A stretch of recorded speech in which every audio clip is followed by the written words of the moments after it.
ताज्या बातम्या विचार नव्हे त्यासाठी सचोटी न्यूज चॅनल बघायलाच हवे। ज्ञान मनोरंजन संस्कार देणारे चॅनल सचोटीला सबस्क्राइब करा, बेल आयकॉनचे बटन दाबा, सोबत शेअर करायला विसरू नका।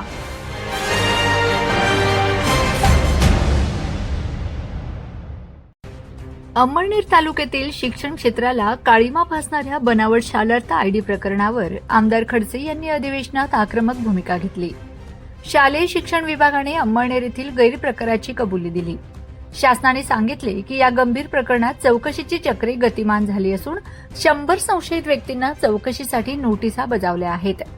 शिवाय घोटाळ्या प्रकरणी नाशिक रोड पोलीस ठाण्यात 27 मार्च 2025 आणि 12 मार्च 2026 ला अनुक्रमे 2 स्वतंत्र गुन्हे दाखल केले असून पोलीस सखोल तपास करीत आहेत।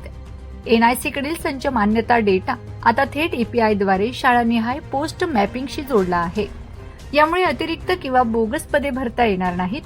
संपूर्ण प्रक्रियेत पारदर्शकता आणण्यासाठी ई ऑफिस प्रणालीचा वापर सुरू करण्यात आला आहे।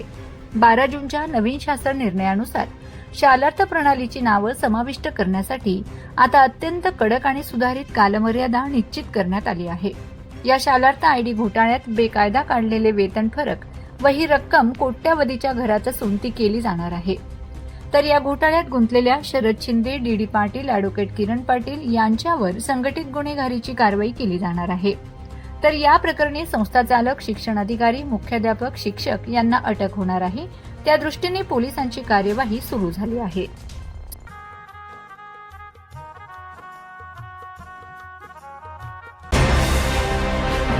ताज्या बातम्या विचार नव्हे त्यासाठी सचोटी न्यूज चॅनल बघायलाच हवे।